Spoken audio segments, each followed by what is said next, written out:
We have a very special panel today, and we are so excited to hear from them. But we do have a couple of quick announcements first. If I can figure out how to make my slideshow move forward. Just a couple of housekeeping items. You are on mute. Please use the chat or QA sections for questions or comments. There should be some natural breaks, and we'll try and keep an eye on that as well. We expect it to be pretty active. This session is being recorded, and we'll place the slide deck, recording, and handouts on the Alive member side in the file archive section in just a few days. We have our December Alive Academy coming up, and we are so excited to hear, and I think it's very timely. No is a full sentence, protecting your sanity and prioritizing self-care during the holiday season. And this is going to come to you from our brand new Alive Executive Director, Nicole R. Smith, who's a CBA. So we are so excited for you to have that opportunity to meet her and hear from her and all of her wisdom. We have our Alive annual meeting coming up on December 5th. During that time, we will hear from our board president. We'll do a review of 2024, meet our new executive director, look at our board elections and introduce new board members, as well as vote on the revised bylaws. So with that said, we would love for you to review the bylaws. So the bylaws are available for review. We are having a comment session on November 14th at 3 p.m. Eastern. You can not register using the button on your right, but we will share that link in the chat so that you can get registered and join us for that, because we would love to have all of your feedback. We do have 3 presenters today. I'm excited to turn it over to them so that they can share this exciting information with you. So, Faiza and team, Mark, Teresa, I'm going to hand it over to you. So much, Amy. When you get a second, oh, there we go. Now I can share my screen. It is so great to be here, and kudos to Alive for inviting us to talk to you today about the Equity in Action Toolkit. Give me a quick second here to get my screen going. I'm Faiza Vinzant. I am the Executive Director for the Council for Certification in Volunteer Administration. Hi to all the CVAs that are here, and hello to some of the brand new CVAs that I'm seeing here as well today. Let me stop talking for 1 second and get the screen to present the way I wanted it to. There we go. I think I've got it going. Well, so hi to all the CVAs, those who are certified in volunteer administration that are joining us today. Hi to those of you who just got your CVA in October. And hello to everybody else, my fellow Alive members and others that are joining us today. Let me let my co-presenters, Teresa and Mark, do a quick introduction of themselves. Once again, I'm Faiza Vinzant. I'm the Executive Director for the Council for Certification in Volunteer Administration, and I am also part of the team that is part of the Assessing Diversity and Equity in Volunteer Inclusion project. Mark, tell us a bit about you. Thank you, Faiza. Hi, everyone. I'm Mark Hager. I'm a research guy at Arizona State University. I say research guy because I have stepped out of the classroom entirely going forward so that I can concentrate full-time on research and field building kinds of topics like we're going to talk about today. I've had a career focus on the study of nonprofit organizations generally, and that's been a bunch of different topics, but periodically throughout my career, I've focused in on volunteer administration. And that's been particularly true over the last 5 years or so, with this being the 3rd big project that we've been focused on, funded by AmeriCorps. My goal now, rather than talking to other academics, is to try to be useful to you. So that's my goal now. Teresa, you're up. Hi, everyone. My name's Teresa, and I am just really excited to be here today. And I currently work as a research assistant on this ADEVI project. I landed here because I responded to a random email almost 2 years ago that said, hey, this guy named Mark Hager at ASU is looking for some graduate research assistants. I am a master's student at Arizona State University in nonprofit leadership and management. I responded to that email, talked to Mark one day, and gosh, it's year 3 and I'm still here. So that means I love this work, and I love working with Mark and FISA. Over the past 2 years, I've worked on lots of different elements of the ADEVI research project. I think maybe if I had to say like a favorite thing is I really, really enjoyed the focus groups and talking to volunteer leaders in this field and what their challenges are and what their successes are when it comes to this equity and inclusion work. And my other favorite thing about the ADEVI work is working with Mark and FISA, great professional, kind humans that I love sharing space with. So excited to be here today, excited for this discussion and to share this with y'all. Thanks, Teresa. And some of you who are on the call today, you'll remember Teresa from the ADEVI focus groups if you were a part of it. So we're here today to talk about the Equity in Action Toolkit. It was launched on the Volunteer Match website in October of 2024, just last month.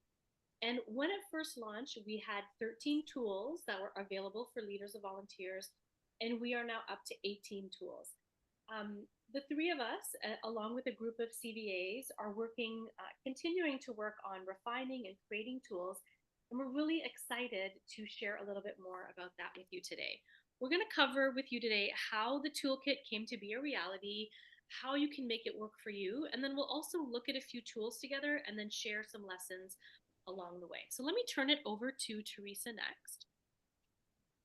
FISA, before I start on our next slide, I see quite a few messages in the chat that people are having trouble hearing you. Hearing me? Okay. Yeah, I hear you fine, but that you're just coming in really soft. All right, I think it's also because I'm moving back and forth. So thanks for letting me know.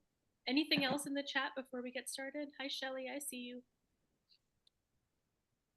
Okay.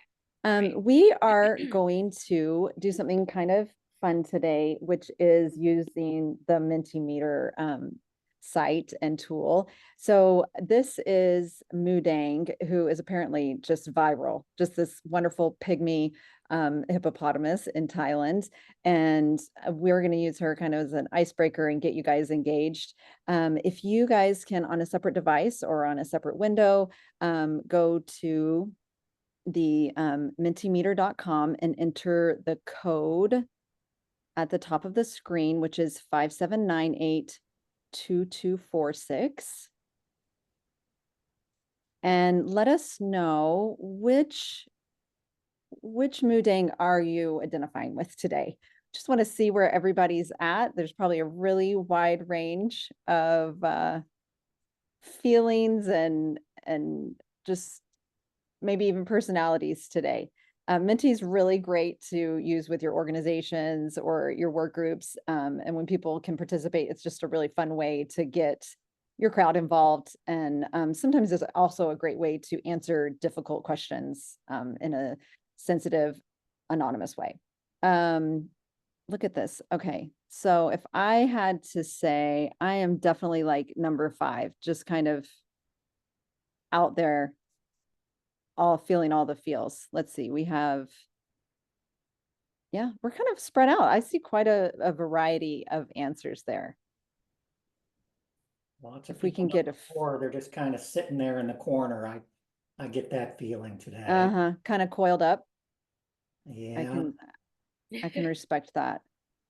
I want to thank another CVA, Becky Bloomer, who showed me this Mudang exercise on our last CCVA board call. Just a way to gauge the mood on this November the 6th. Yeah, maybe my family would say I'm even at an 8 today. I mean, it depends on who's if someone's answering for me, I guess.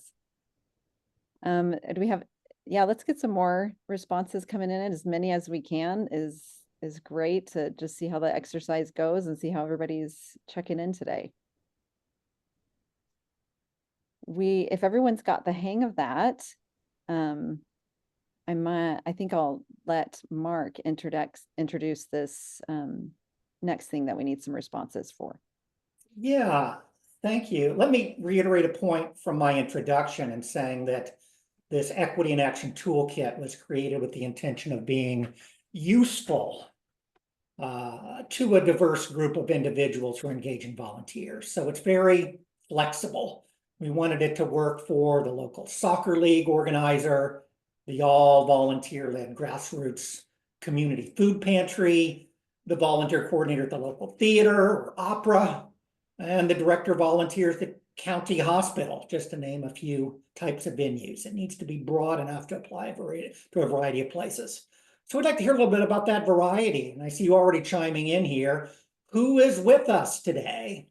So they're starting to come in. Type in your community cause or issue that your organization works with, and we'll start to see the range of folks that are here today. And I'm starting to see, what do you see, Teresa? The usual diversity here: homelessness, conservation, art. Is there other arts and culture here represented? Children, youth development. Maybe there, yeah, there's some more as we're scrolling down. See variety. There's quite a few of education and youth centered there that I see. Less on health side. There's healthcare with youth development. Where's our health folks at? There's VITA. Yeah. Education. That gets me wondering if the healthcare folks mostly reside somewhere else, Faiza. We'll have to keep talking about that. Where's our healthcare folks? There's one health and human services. Health. Quite a few. There's 3 or 4 that I see as well. Yeah. Yeah. Oftentimes too, when we talk about unhoused popularities or food insecurity, there's a bit of healthcare that's involved in some of those things too. I see some answers in the chat as well. Suicide prevention, people with disability, hospice care, the zoo. Wonderful. Liza, why don't you tell us more about the project? Yeah, so we really want to take a bit of time right now to share a little bit about how the toolkit came to exist. So the ADEVI project, which stands for Assessing Diversity and Equity in Volunteer Inclusion, began in 2022. It is a multifaceted investigation of the diversity of us as leaders of volunteers. And also we dug into a little bit about the journey of the organizations that we work in, the equity journeys of the organizations that we work in. Our guiding principle in doing this work is that we think that if organizations that are attuned to inclusiveness are the ones that will be able to better engage a more diverse cross-section of their communities. And that's what we've been exploring and what we've been talking about with a lot of leaders of volunteers. The study included a lot of ALIVE members who are also CVAs. And if you're just joining us, CVA stands for Certified in Volunteer Administration. And hello again to any CVAs that are here today. And thank you as well if you were one of the CVAs who participated in the early ADEVI research, the study, the survey, and the focus groups as well. ADEVI is a partnership, not only with all of the leaders of volunteers who participated, but it's a partnership between Arizona State University, CCVA, the Council for Certification and Volunteer Administration, and it's a project that's funded by AmeriCorps, a federal agency in the United States. And then Volunteer Match joined us this year to be the host of the toolkit. Mark, tell us a little bit more. Well, you see this question here, is everyone welcome? And that reminds me how our language has evolved over the course of the past 2 years. We start out with the name of that project that has diversity and equity and inclusion in it. And those are buzzwords. And we chose them on purpose from the outset, but then you sort of realize over time how many people, and I realized last night just how many people might react badly to words like diversity, equity, and inclusion. So we're careful about the language that we use, and we've gravitated more to talking about, are the spaces that we are creating open to everyone? Do people want to be there? Are they welcoming? And we find that kind of language better fits sort of the goals for a project, which is to help you broaden the people that want to come into our volunteer spaces. In the first year of the project, we call it the research year. We focused on collecting information on the field of volunteer administration. So we did the survey, we did focus groups with those that had their current certification in volunteer administration. 60% of CVAs participated in that survey, which is kind of astonishing. We presented some of this work to a class at the University of Pennsylvania. I guess that was late last week, and they were a little astonished to find that, wow, 60% of people were willing to come and answer. So it's a great representation of the field. We also had 21 focus groups to listen to what CVAs had to say about their experiences with equity and volunteer engagement. We went into a second year last October, and we turned toward what I like to call field building. It concentrated on the development of what we're here to focus on today, the Equity in Action Toolkit. The toolkit aims to promote broader access to volunteerism through more inclusive volunteer administration practices. The tools, some of which we'll show you today, were created by a group of over 20 CVAs who worked collaboratively to research, to recommend, and to create new tools. We're now embarking on our third year, where we will be concentrating on disseminating the tools, supporting field partners, seeking feedback on the tools. We'll be testing, refining instruments, and making as many additions as we possibly can. So I like to call this toolkit 1.0, with the expectation it's the first time people are seeing it. We can all collectively improve it, and where we end up at the end of the year, hopefully it'll be a more advanced, more complete, better toolkit than what we have to show you now. Let me turn over to Teresa. On that note of, 1.0, that hints at we're always learning, we're always improving, and you wouldn't be here today in this webinar if that wasn't your mindset as well. So what is it that you want to know more about when it comes to equity and volunteerism? And when you're on that Menti question, it's open-ended. There's not a selection. So type into that space. And for this particular question, and others as well, type as many as you want. Keep entering them. We would love to see as many areas that you are interested in for this. That is yes, that is a great first response. Where do I start? Thank you for sharing that.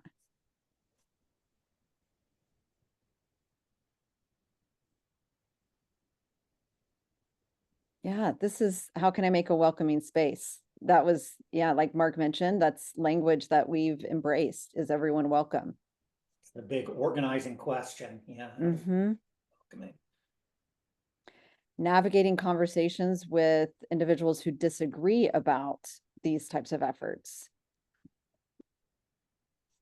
I remember that being a theme in the focus groups.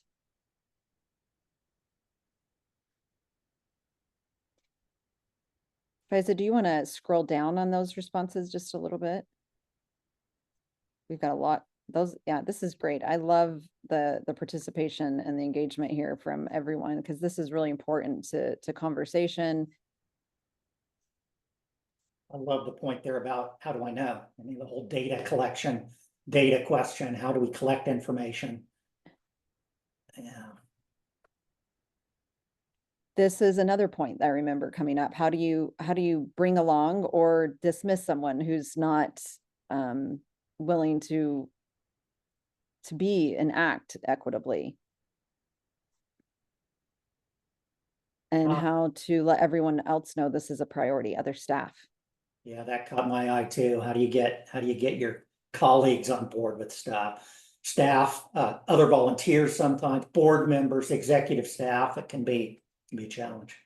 The buy-in. Yeah, I remember I worked directly with two of the groups who crafted tools in the toolkit, and I remember that being a question as well. These are all great questions, and they're what will lead the momentum of just getting started and where do I start.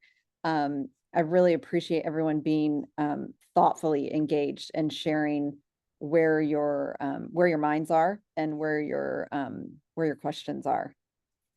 Let's look. This is another really important part, is where your questions are and what do you want to know more about, but then what is it that's holding you back from implementing more equitable practices in your work and your partnership with volunteers? So same format, fire away as many as you want. Senior staff, there's that buy-in theme again. Seeing a lot of comments around kind of centering ourselves as a leader of volunteers. I'm a team of one. How do I convince other people? And you know, one of the things that I want to point out is that equity is not only important just to us as leaders of volunteers. This is something that a lot of people are focusing on. And equity is a place, I think, for all of us where we can kind of reach our hand out to our teammates and other staff, just to sort of say, like, I'm working on this. Are you working in it in your programming? Are you working in it in philanthropy? Are you working on it in communications? Where can we work together? It's not something that you need to feel like you're doing alone.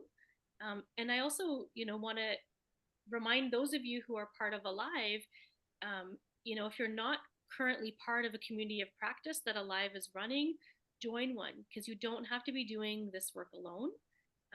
You know, all of us are here showing up today, so we know that there's a commitment, and there are people that can be supporting you through this work as well. And thank you, Faiza. It's a good reminder. And I see that occurring twice, a couple of different places. Capacity, I'm a team of one, and that can feel very, very overwhelming. Bandwidth, strategic buildup.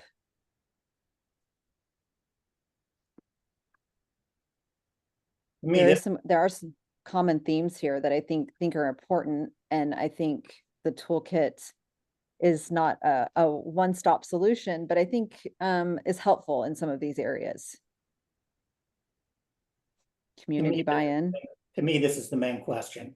What are the things that get in the way? And that was a big question that we asked in our focus groups back in year one. But it keeps cropping up as, you know, if we're going to implement, if we're going to do better, well, what do we have to overcome? So I love that we asked this question. We're going to take this as data, being research types. I think this is something we should blog about pretty soon, is taking these points about systematic issues get in the way, resources are a problem, and lay that out a little more clearly about what the field is saying to us.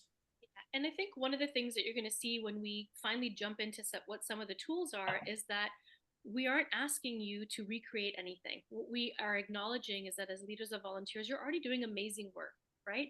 And a lot of these tools are there just to show you where you can enhance what you're doing, how you can apply a lens of equity onto the work that you're doing.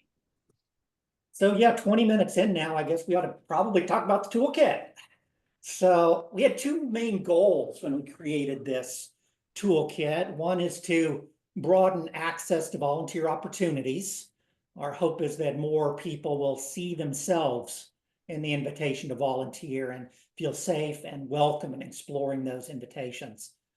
But secondly, our intention is that the toolkit will support leaders of volunteers and enhancing their practice to be more equitable, more inclusive, more welcoming. That is, the tools are meant to help you think about how you can enhance what you're currently doing. And so we firmly have volunteer administrators in mind when we are creating these things. So let's take a look inside the toolkit and see a few of the items.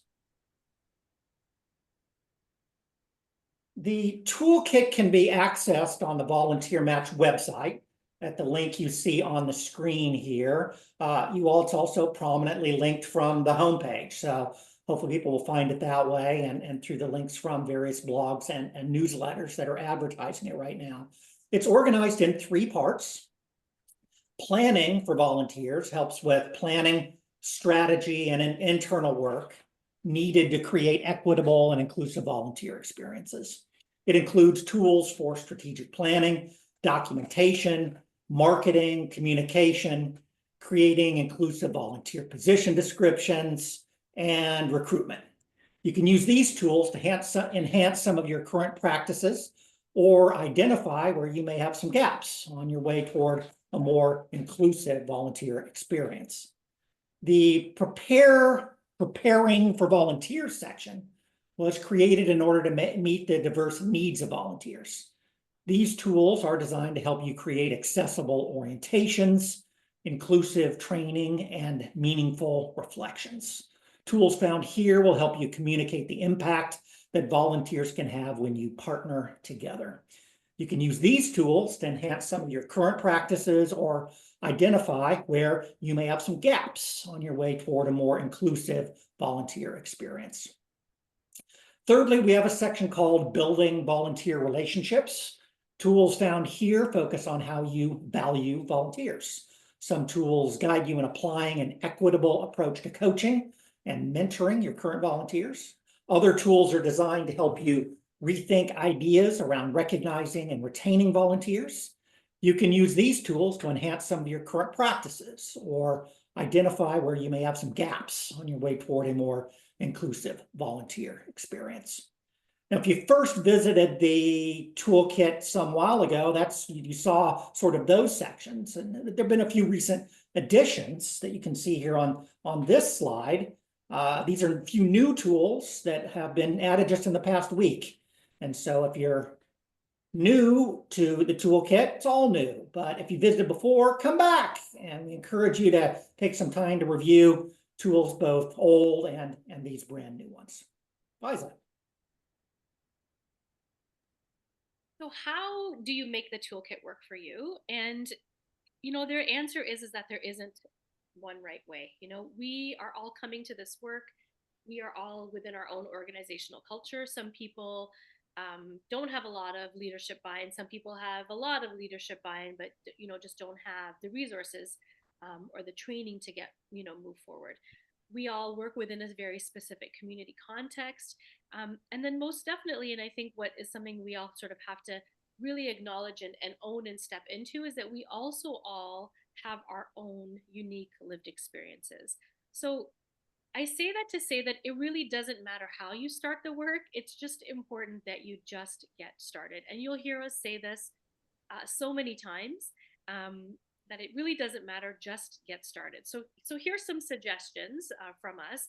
The first is, you could take stock of your current volunteer engagement practices, and thinking about them through a lens of equity. So this is something that you can do on your own. You can do this with fellow Alive members.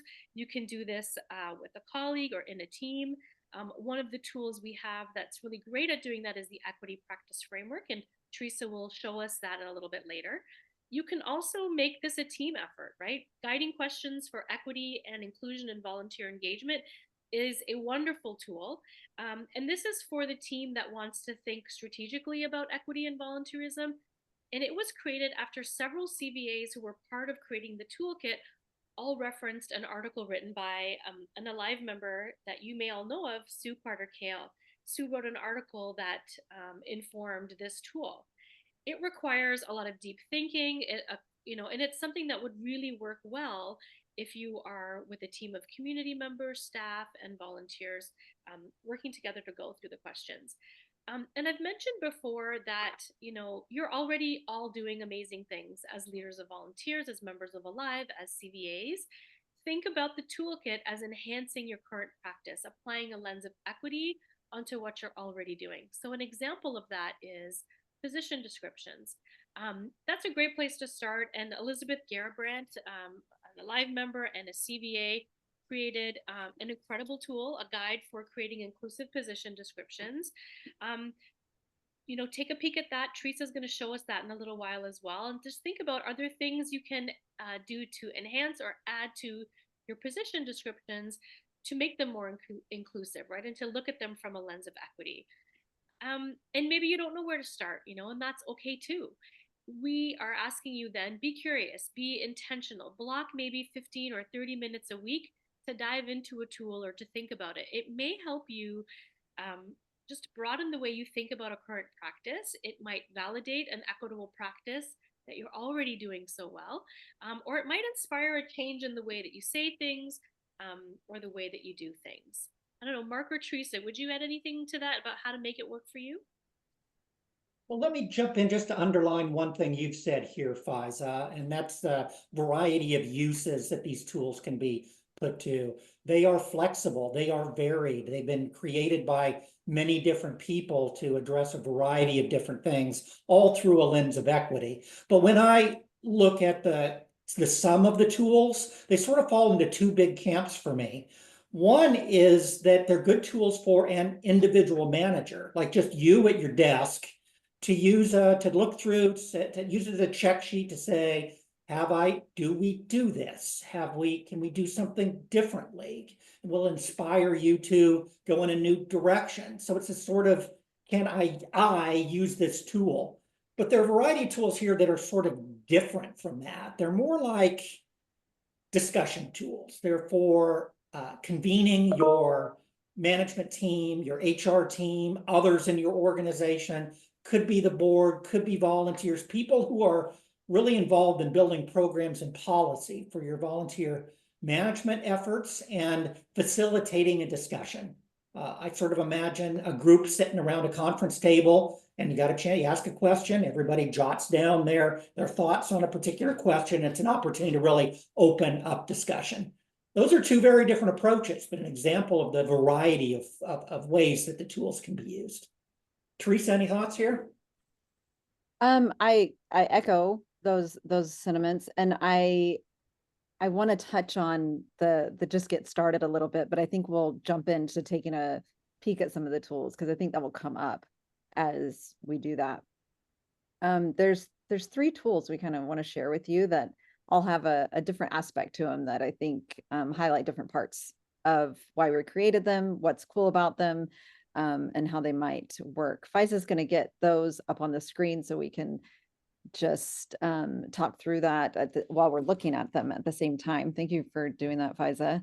Yeah, they're all ready for you, Teresa, but I thought maybe we could just show people what they would see when they like go to the toolkit first to begin with. I like that. I like that idea. Here, if you're at the Volunteer Match website, it's going to introduce you just a little bit of introductory language at the top. And then it's got the tools organized into those three areas that was just talked about a few slides back. And each tool has a little bit about that particular tool underneath its title.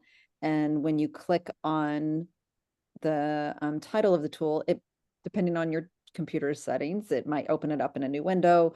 And then it'll be available for you to view. This first one that we're going to take a look at is the Equity Practice Framework. And I just want to highlight a few common features on this tool that you'll find throughout all of the tools. There's a title. There is a purpose to each tool, and then there's maybe some instructional language like, here's how, this is what we thought maybe this would look like as you try to implement using this tool. And there's at the bottom of each tool on the first page, there's the people who were instrumental in creating it and maybe a resource or two that may have contributed to its creation. This framework was introduced to me through the Elevate conference last year, the framework of viewing something as a current practice, a desired practice, and then a sustainable practice. When I saw that, we were in the middle, the very beginning of thinking about what tools might look like. And I brought this to Mark and Faiza, and I was like, I think this fits somewhere.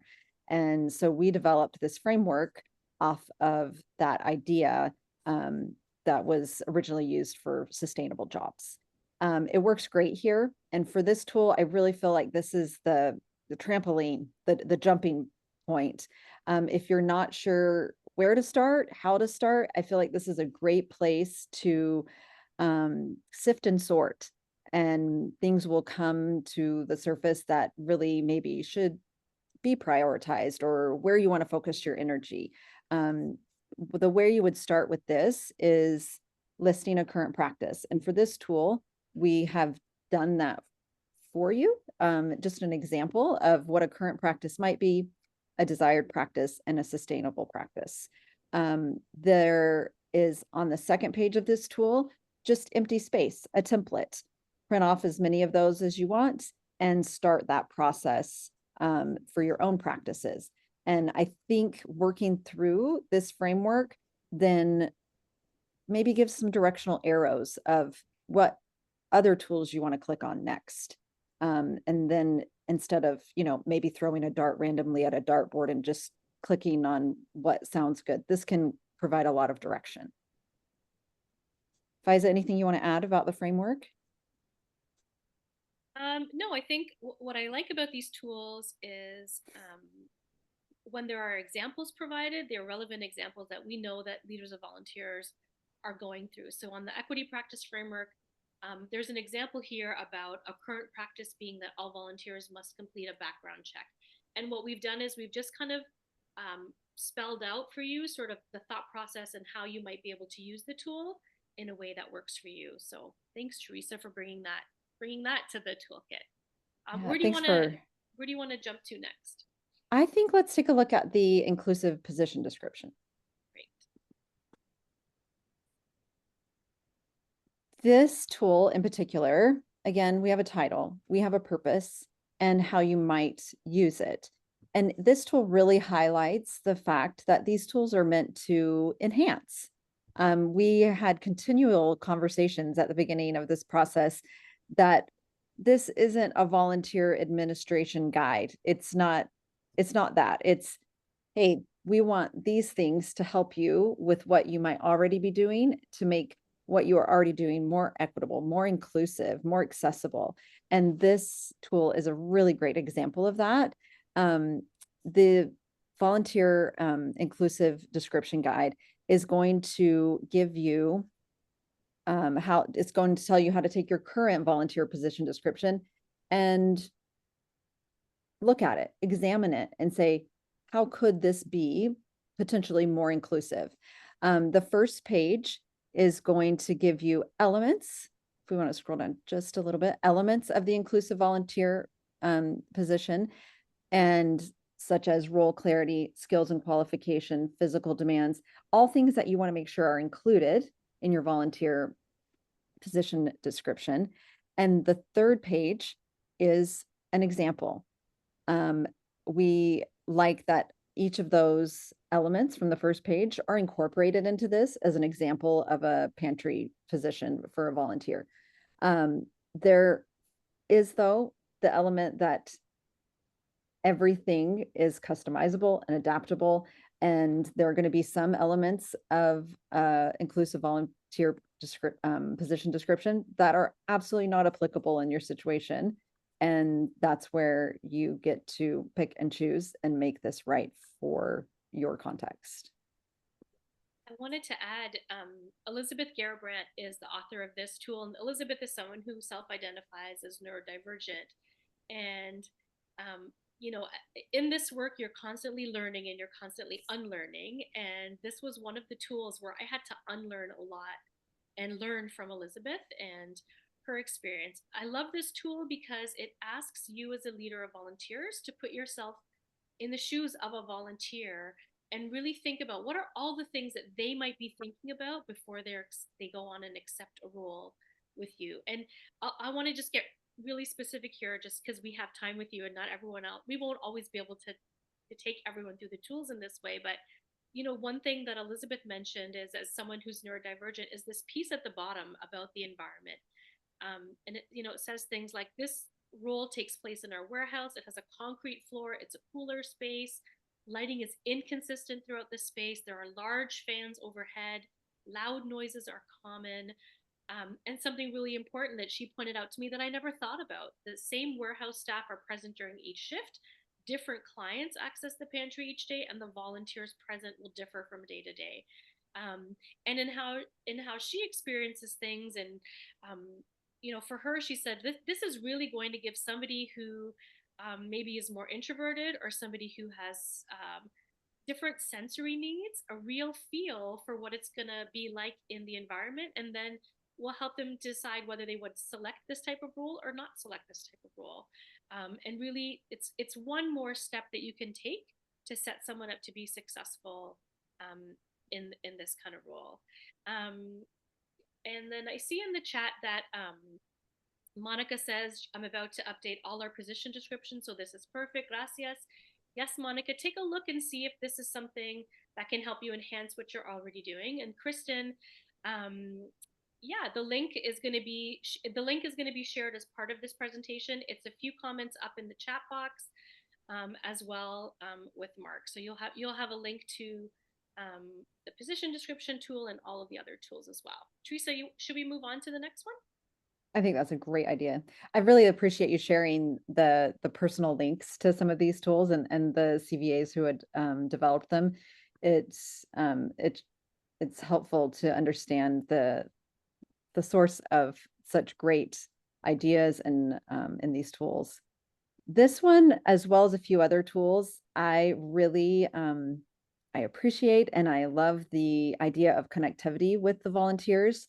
This one is titled Volunteer Motivation Questionnaire. It's there to help build a connection to better understand volunteers, what motivates them. There's two other tools I feel like that are kind of along the same vein. There's one, getting to know your volunteers through value-based questions, and another tool that is for the volunteers, but it's a reflection tool. And I feel like those three tools that come to my mind are ones that place a really high value on connecting with volunteers. This particular tool is another example of the adaptability of the tools for unique contexts. And in your situation, the volunteers you work with, the community that you are in, this gives you a purpose, and then it gives you the nuts and bolts, which I really appreciate. Maybe a motivational questionnaire is something that's never even, been on your radar, and it's going to say, well, why is this a great idea? There's the why, the when, how, when should I give this to a volunteer? And then there's different formats that might be appropriate, accessible. And then there's ideas to customize the questionnaire. It's important to look through all of those as if this is the first time you're even thinking about using a motivational questionnaire. And then this sample questionnaire. There's a lot of questions on here and a lot of ideas to format and create your own questionnaire for volunteers. But again, this is where you get to grab question number 3 and say, I think I'm going to word that a little bit differently because that's not the exact fit for our organization or our community. And I'm going to scratch number 2 and I'm going to elaborate on number 8. These are just a starting point, a jumping point to make this work for you and your volunteers so that there's more connection, there's more value between the people that you partner with. And I'll jump in with a little anecdote too about who created this toolkit. So who created this specific tool. So Lisa Marie Mooney, who is a volunteer with Alive on their diversity and equity committee, created this toolkit. And I love the approach that Lisa took because it's an opportunity to have a conversation with a volunteer. It's an opportunity to also it's an opportunity to have a conversation with the volunteer, but the way that she's created the tool, she talks about when to use it, how to use it, all the different formats. And that's where that lens of equity comes in, right? And making sure that everyone has an opportunity to answer or not answer the same questions. Lisa, some of you may know, worked for many years at the Smithsonian Natural History Museum in Washington, and she now works for FIRST, which is an organization that does like Lego and robotics competitions with youth. And so she has worked with such a diverse group of volunteers, right? From docents in the museum to parent volunteers, community volunteers, youth. And this is sort of created from her experience, and then checking in with the different people on her group around how to make this work for leaders of volunteers. And again, there's a bunch of sample questions that you can choose to use or not to use, and add your own depending on the context that you work in. Thanks, Faiza. So we're so grateful that you had an opportunity to take a look inside the toolkit with us. And what we wanted to make sure we did before we wrapped up is just to share with you a little bit about what we learned along the way. And we're still learning, right? So I mentioned to you that we're all learning and we're all unlearning in this work. You know, language changes in equity work all the time. And we continue to learn a lot as we share the toolkit with you and we continue to add to it. And when it comes to equity work, what we wanted to say first and foremost is you don't have to be the expert. You don't have to be a DEI expert. You don't have to be an equity expert to want to do things differently, right? And to want to make people feel welcome. I think it's so important, especially today. You know, we know that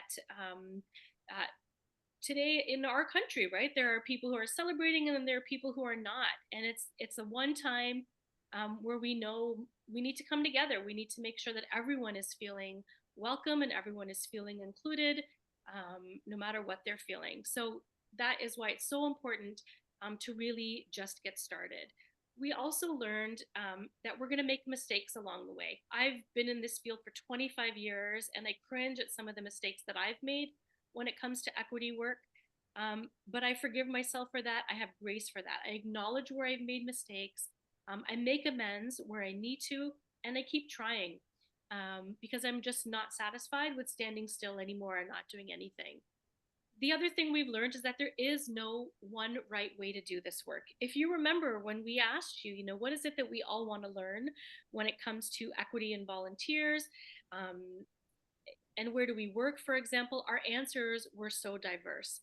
Context really matters, and I can't stress that, you know, enough. You know, what works for one person isn't going to work for the next person, and that's the beauty in this work, and that's the permission that you have to customize these tools, make them work for you, and make them work for the context that you work in. What's really important in this work is people. And people want to tell you about themselves. And what we learned through the Adevi survey and through the work that we're doing now with the tools is let people tell you who they are. I'll give you an example. When we did the survey of CVAs that we talked about earlier, we asked CVAs to self-identify in a bunch of different demographic categories. You know, our data would have been a lot cleaner. It would have been so much easier for us to report on if we'd asked people to click on a box. We would have had some beautiful pie charts and graphs, you know. But instead, we decided to ask people open-ended questions. So when we asked CVAs to tell us how they would describe their gender, they told us in 39 different ways, 39 boxes that we couldn't have even dreamed up on our own. When we asked CVAs, tell us how you would describe your race, they told us in 38 unique ways. And the way in which they described you know, their identity and their race was beautiful. Things we would have never been able to uncover if we had asked that, you know, by asking you to check a box. We asked CVAs to tell us, how would you describe your ethnicity? And they told us in 123 unique and wonderful ways. So people want to tell you who they are and let them tell you who they are. Give them those opportunities where you can. It's also really important to note that we are all at very different stages of understanding equity.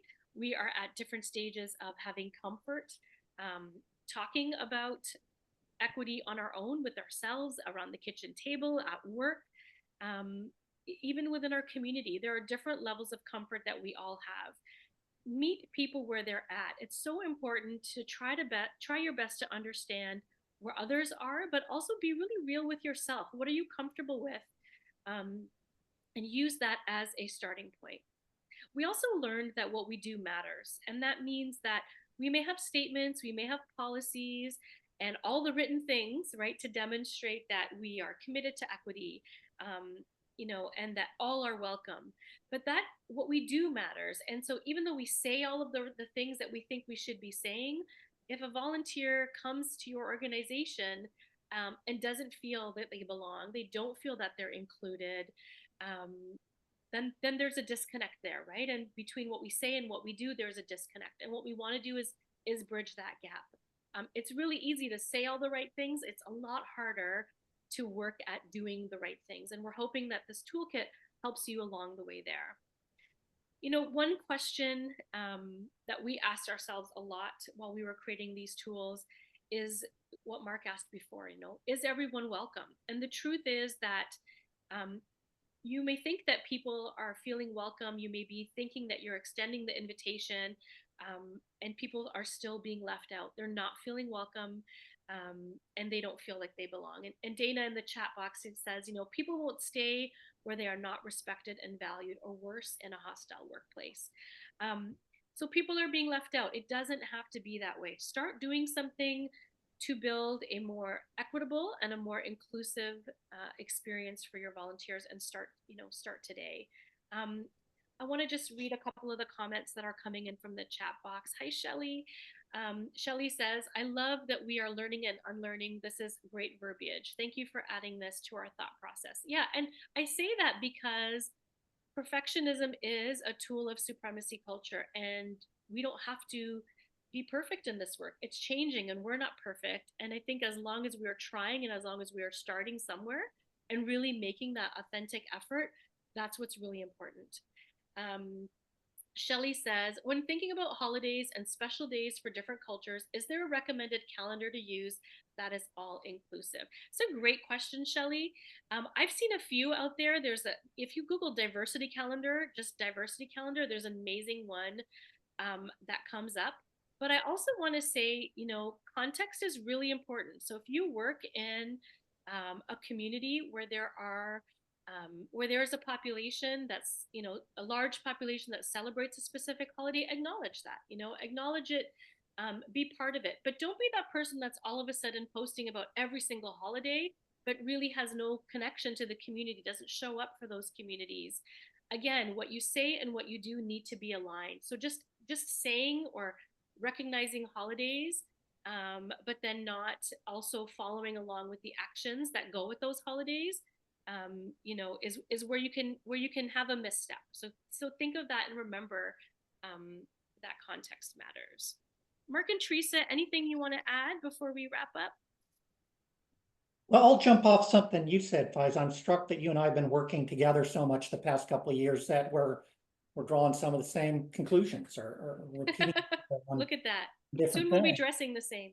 The point I'd underline is how everybody is coming from a different place on this topic, and we keep learning that over and over again. I feel like in the survey and the focus groups, one thing I took heart from is that our CVAs, by and large, are pretty sympathetic to this topic. They like the idea of making their spaces more welcoming and inclusive, and so that was heartening to see. But you also hear them talk about their staff, their executives, their board, their volunteers, their community, pushing back in different ways because they're in a very different place on this topic.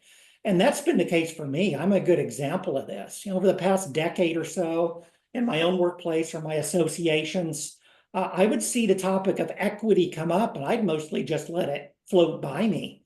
I'm kind of a left-leaning guy, so I was sympathetic to the topic, but I just sort of dismissed it as not my thing. You guys worry about that. I'll just sit over here and be sympathetic to it. But that doesn't help.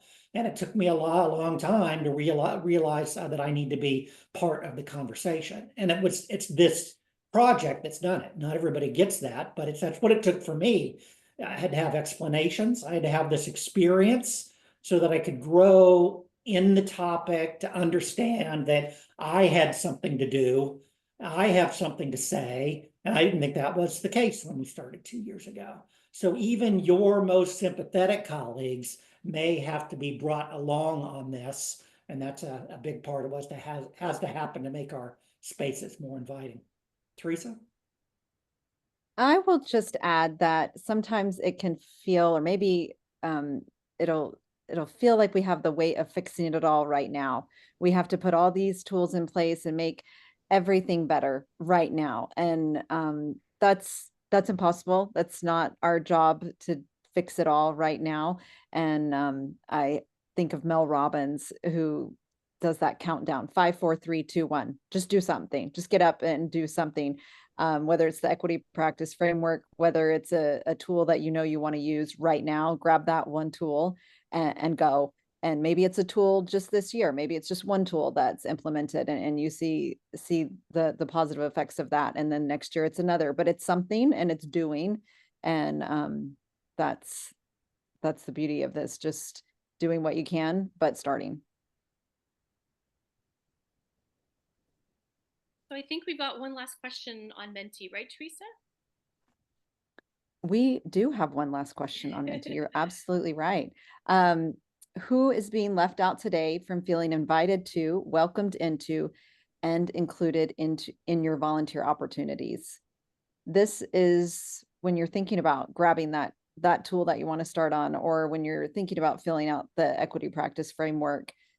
These are the individuals that need to be in the forefront of your mind, of your organization's mind, as you're focusing your efforts.